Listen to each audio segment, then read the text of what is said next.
Donc on est accueilli aujourd'hui dans un foyer qui s'appelle un foyer de jeunes travailleurs, donc Horizon, donc Gonzalo. Oui. Voilà. Et puis nous avons Florine et Laïla qui participent aussi avec l'association Capacité à faire vivre ce lieu-là. C'est bien ça? Je ne me suis pas trompé, hein, Ouais. tout est clair. Et non, juste te dire que foyer gens travailleurs, c'est vrai qu'anciennement c'était. Enfin, avant on parlait des foyers, aujourd'hui on l'appelle habitat jeune. Parce que le mot foyer, ça a été très stigmatisant. Donc aujourd'hui, même s'il y a encore les panneaux foyer gens travailleurs, aujourd'hui c'est habitat jeune. Le projet c'est pouvoir accueillir des jeunes de tout horizon. Voilà, c'est un peu ça le. D'accord. Ok, alors qu'est-ce qu'on y trouve ici, quoi? Alors ici, on propose des logements à moindre coût pour des jeunes qui démarrent la vie active, avec le but d'émanciper en fait la jeunesse.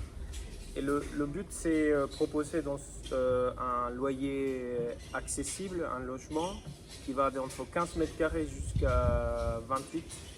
En tout cas dans cette résidence, parce qu'on a 3 résidences, dans 2 quartiers différents. Et mais c'est vrai que pour pour avoir un lieu, un accès pour habiter, souvent, soit on avait soit un contrat, soit on avait soit un CDI, voilà, un contrat et démontrer qu'on a la capacité financière. Ici, nous, on peut louer un appartement à un jeune qui a une semaine d'intérim, par exemple. D'accord. Et du coup, on s'est vite rendu compte que si un jeune a un logement, a un travail, en fait. Ici, un travail, a un logement. D'accord. Voilà. Donc ça, c'est la base du projet, mais c'est un prétexte, parce que c'est un outil. Et dans l'outil, nous, on fait vraiment l'émancipation dans tous les aspects de la.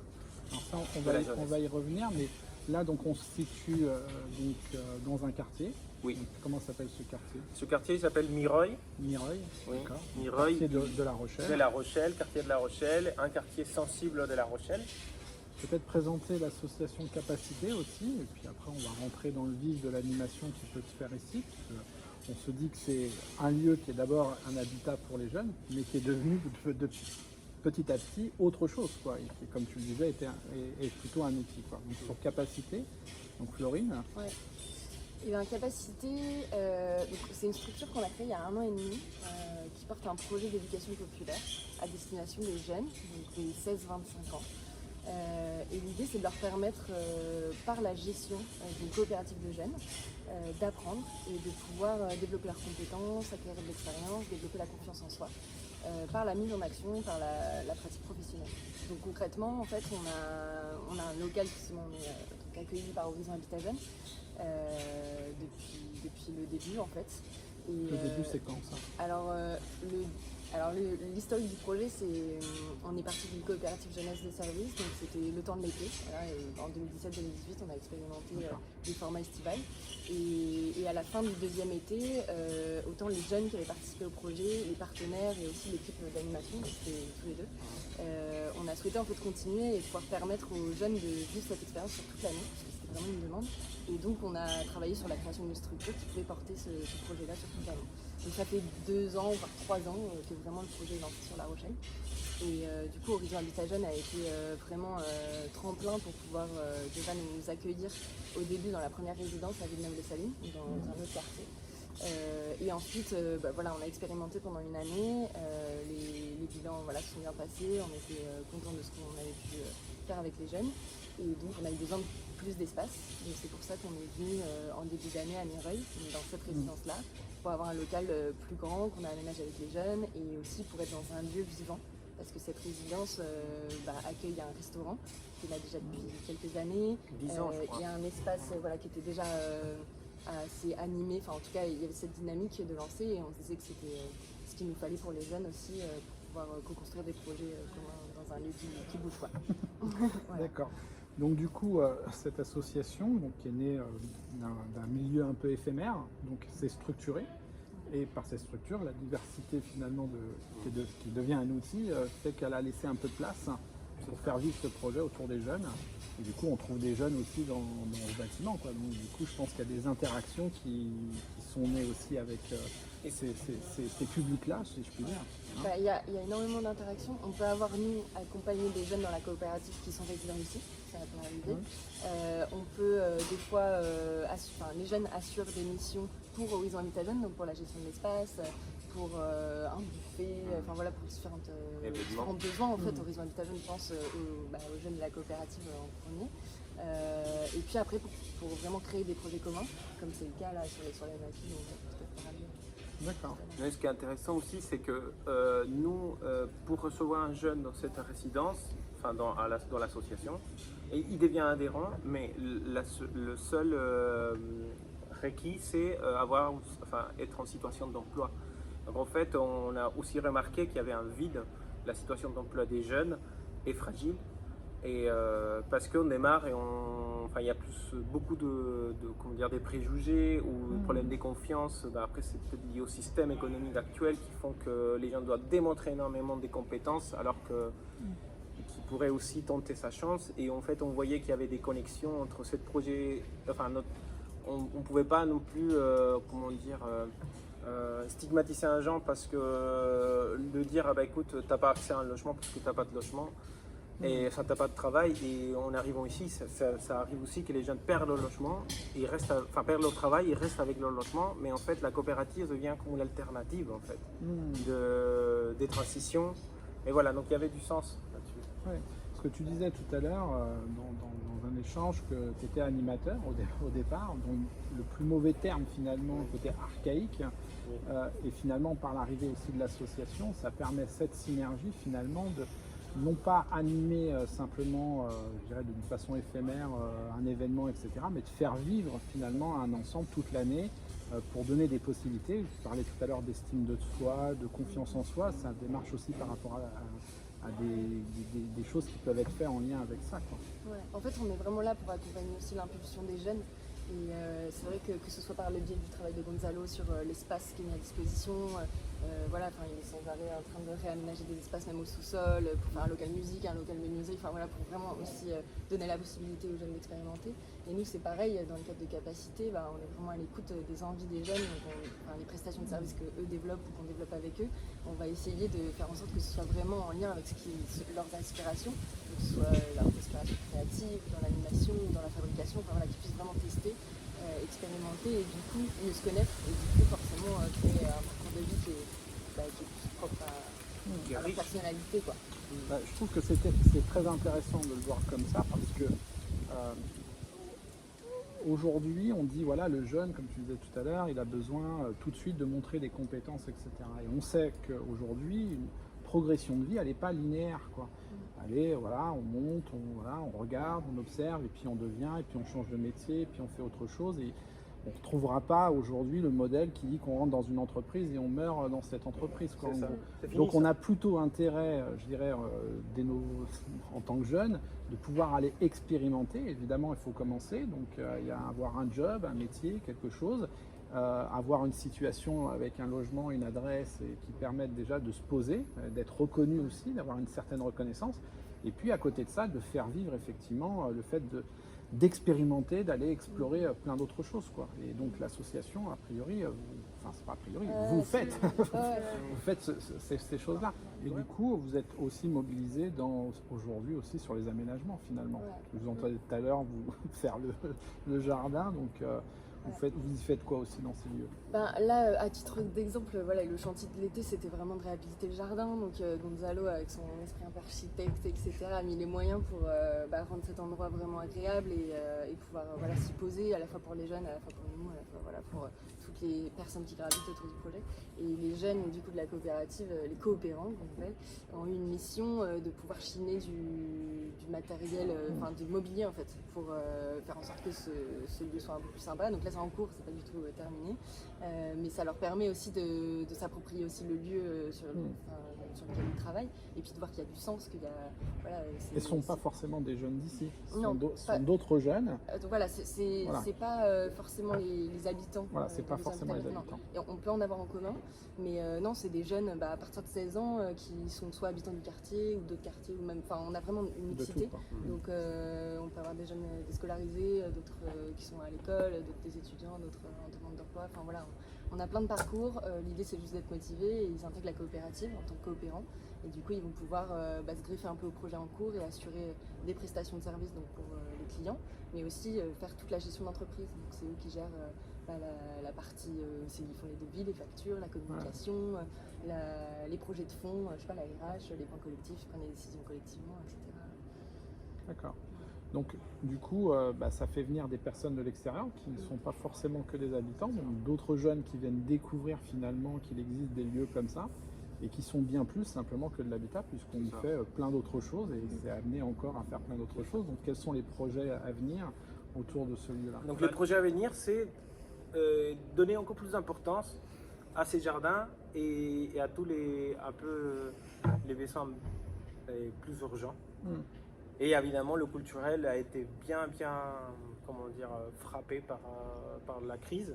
Mais nous, on essaye tout le temps de mélanger culturel, culinaire, éducation. Éducation silencieuse aussi, parce que les gens qui habitent ici, qui viennent des multiples horizons, avec multiples parcours migratoires, le fait de voir des jeunes qui entreprennent, comme les gens des capacités, d'un restaurant, une femme entrepreneuse et tout ça, je pense que ça reste quelque chose, même si c'est pas dit, mais aujourd'hui, peut-être il y a des choses qu'on voit pas, qu'on mesure voilà, pas. qu'on mesure pas, mais peut-être dans 5-6 ans, il va être fier de... ils feront partie de l'histoire. C'est ça. Leur histoire fait partie, ce lieu fait voilà, partie de leur histoire. Ce projet de la proue aussi, pour lequel vous êtes aussi des parties prenantes et impliquées finalement. Donc, me dire quelques mots autour de cette implication, ce que c'est que ce projet. Et je suppose qu'il naît aussi de cette expérience-là, de ce qui est fait ici et qui doit s'étendre aussi peut-être ailleurs ou ici d'ailleurs. On peut commencer ici, quoi. En fait, la proue, c'est un collectif en fait. Mais en fait, c'est deux collectifs qui se sont rassemblés. Il y avait un collectif plutôt lié à la jeunesse, au monde associatif, et un collectif plus entrepreneurial, l'espèce de coworking, etc., qui étaient chacun en recherche de lieux et en recherche de lieux, de créer une sorte de tiers-lieu, en tout cas, qui vit et qui crée de l'interaction sur le territoire. Et en fait, il y a eu une rencontre qui s'est faite entre ces différents collectifs et qui s'est étoffée au fur et à mesure, et avec vraiment une envie de pouvoir créer un lieu qui génère de l'innovation, qui génère des projets au cœur de La Rochelle, où on pourrait associer à la fois donner une grande place à la jeunesse, mais aussi à l'entrepreneuriat, au travail des makers, en tout cas les savoir-faire artisanaux et aussi artisanal au niveau culinaire. Et du coup, ça fait 2 ans, voire même un petit peu plus, qu'on travaille sur le projet bénévolement. Donc chaque structure met un peu de temps pour faire avancer ce projet, pour qu'on puisse derrière avoir un lieu central et qui génère toutes ces interactions. Et nous, en tant que capacité, c'était hyper important, à l'essence du projet, que les jeunes puissent avoir un lieu dans lequel ils peuvent rencontrer facilement des entrepreneurs, des artisans, etc., des associations même, dans lesquelles ils peuvent s'investir, et pour aussi donner le sens parce qu'on parle beaucoup de partenariat. On leur dit on a des partenaires, etc. Alors ils les rencontrent, on fait des soirées, des choses pour qu'ils puissent les rencontrer. Mais c'est vrai que si on était tous sur un même lieu, ils pourraient voir aussi tous les liens. Oui, tout à fait. Le maillage, c'est ça. Et les concrètement, activités, physiquement, Et et les les activités. Et c'est vrai qu'en venant ici, du coup, on a trouvé cet esprit un peu tiers-lieu qui génère en fait plein de richesses, qui sont même pas forcément toujours quantifiables. Mais on travaille aussi sur un lieu parallèle pour pouvoir donner aussi une autre dimension à tout ça et faire des connexions entre les différents lieux. Moi, je trouve qu'il y a beaucoup d'intérêt, je dirais, à avoir des tiers-lieux. Moi, je l'ai vu dans les différentes campagnes électorales où ils parlent de ressourcerie, de recyclerie, d'endroits culturels, où on essaye de mixer entrepreneurial, les Fab Labs, les coworking, etc. Et je vois pas comment une ville aujourd'hui ne peut pas faire naître en son sein un lieu comme celui-ci, quoi. C'est-à-dire qu'aujourd'hui, il me semble en tous les cas que ça va être une obligation pour ces villes s'ils veulent vraiment être finalement dans la cohésion sociale. Sinon, effectivement, vous êtes au bord de mer, donc il y a un côté touristique qui est important et d'attractivité. Mais néanmoins, quoi, pas perdre son âme, c'est aussi parce qu'autour, il y a quand même des gens qui bossent et qui bossent dans la terre, dans le socio-culturel, dans plein d'autres choses, qui fait que c'est quand même un lieu où il faut vivre, quoi. Oui, puis c'est des lieux qui génèrent dans l'informel beaucoup de création et d'innovation en fait. Et c'est vrai que c'est ça qu'on défend aussi avec l'innovation, tout à fait. Ouais, c'est de pouvoir générer cette innovation et dans les différents secteurs, comme tu parlais, c'est vrai qu'il y a aussi une des thématiques fortes de la proue, c'est le nautisme, parce qu'on est forcément véhiculé en bord de mer. Et un des projets phares en fait, qu'on mène aussi en parallèle de la création du tiers-lieu, c'est que ce tiers-lieu-là puisse aussi être un pied à terre pour un incubateur global sur La Rochelle, mais qui pourrait accompagner des porteurs de projets dans les différentes thématiques dont les structures de l'écosystème sont spécialistes, quoi. Donc il y a le nautisme, voilà, il y a l'économie circulaire, il y a nous avec Capacité justement et avec Laïla, on travaille aussi sur l'accompagnement des jeunes. Sur un projet d'incubation qui permette à des jeunes dès 16 ans de pouvoir initier des projets, alors pas forcément aller jusqu'à la création d'entreprise, mais de pouvoir en tout cas être dans cette dynamique de partage de projets entrepreneurial et économique, pourquoi pas. Je sais pas si tu veux dire deux mots. Ouais, c'est un projet là du coup qu'on a décidé de lancer début septembre, et en fait c'est parti d'un constat que les jeunes qu'on accompagne à l'association à Capacité, ils arrivent, ils n'ont pas forcément d'idées et tout ça, et en fait en sortant de l'expérience Capacité, il y a eu des demandes en fait d'eux-mêmes qui disaient moi j'ai une petite idée, j'aimerais bien faire ça, ou en fait des idées qui germent chez eux. Et en fait jusqu'à présent les filles elles étaient un peu dépassées pour pouvoir les accompagner vraiment dans ces lancements, parce que pour le moment c'est plus dans de la prestation en fait qu'on agit. Et du coup, il y a vraiment ce besoin qui est apparu. Et donc là, on a décidé de lancer un peu un incubateur pour permettre à ces jeunes-là en fait, de tester leurs idées, juste en fait, de pouvoir croire en leur projet et tester les choses. Et se dire, on a un incubateur global pour la proue, mais selon les porteurs de projets, on a des intervenants vraiment spécialisés dans les domaines ou dans les publics spécifiques. C'est vraiment ça. Moi, je pense que cette spécificité ou singularité autour de votre projet, autour de la jeunesse notamment, moi je trouve, je le fais aussi sur Noisy-Grand, mais c'est un axe fort, quoi, parce que, comme tu le disais tout à l'heure, d'une certaine manière, c'est difficile de démarrer parce que il faut se formaliser, il faut se conformiter à un certain nombre de choses, et souvent les jeunes finalement se brident très rapidement, quoi. Et il faut rentrer dans la vie active, il faut avoir une formation spécifique et puis faire ce métier-là. Or, effectivement, il y a des jeunes qui ont des idées, qui ont envie de dessiner, qui ont envie de faire plein de choses, quoi. Et du coup, c'est comment on les accompagne là-dessus qui devient juste une expérience dans un premier temps. Puis s'ils peuvent en vivre demain, pourquoi pas dans l'absolu. Mais déjà, comment on arrive à exploiter chez eux ce talent finalement qui leur permette demain de prendre de l'assurance, d'être confiants en eux et puis d'aller aborder la vie à pleines dents, comme on dit. Et pas d'avoir peur justement des barrières, de ce qui va être face à eux, parce que évidemment le parcours est difficile. Mais je pense que c'est intéressant ce côté effectivement des jeunes. Et moi je dis souvent, c'est un peu... ils sont à l'état brut, quoi. Et il suffit. Moi, je suis pas là pour les polir. Je suis là pour voir de leur état brut tout ce qu'il y a autour d'eux pour qu'ils puissent aller exploiter eux-mêmes et polir eux-mêmes leurs pierres, quoi. De façon effectivement à les amener à mieux réfléchir sur ce qu'ils peuvent faire et sur ce qu'ils savent faire. Voilà. Et ça permet effectivement d'être dans l'innovation après, parce que finalement, il y a des jeunes, même à 16 ans, qui ont des idées originales, et puis une idée originale, et puis des choses qui peuvent être utiles aux autres, quoi. Et il y a une dimension aussi que je pense que Capacité offre à la jeunesse, et que je pense que ce qui me tient à moi le plus au cœur, c'est la possibilité d'errer, dans le sens de l'erreur, de faire des gaffes, de dire il fallait pas faire comme ça, mais en fait par cette expérience-là on apprend. Tout à fait. C'est de nos échecs qu'on apprend des choses. C'est pas souvent, forcément que de nos réussites. Il n'y a pas tellement d'énormes conséquences. On peut faire des petites erreurs et puis on recommence, quoi. C'est ça aussi la en force. prenant de l'âge, on le sait. Ok, en tous les cas, merci beaucoup. Et puis, je vous souhaite bonne chance à vos projets individuels, votre projet de collaboration, et puis le grand projet de la proue qui à mon avis a vraiment du sens avec vous autres, quoi, qui avez créé déjà des choses comme ici à cette initiative, même si ça continuera de vivre ici, mais qui demande effectivement à être encore plus connu sur La Rochelle et pourquoi pas même dans l'agglomération, parce que c'est vraiment des lieux, je dirais, importants aujourd'hui à mon sens, quoi. Merci en tous les cas. Merci à toi. Merci.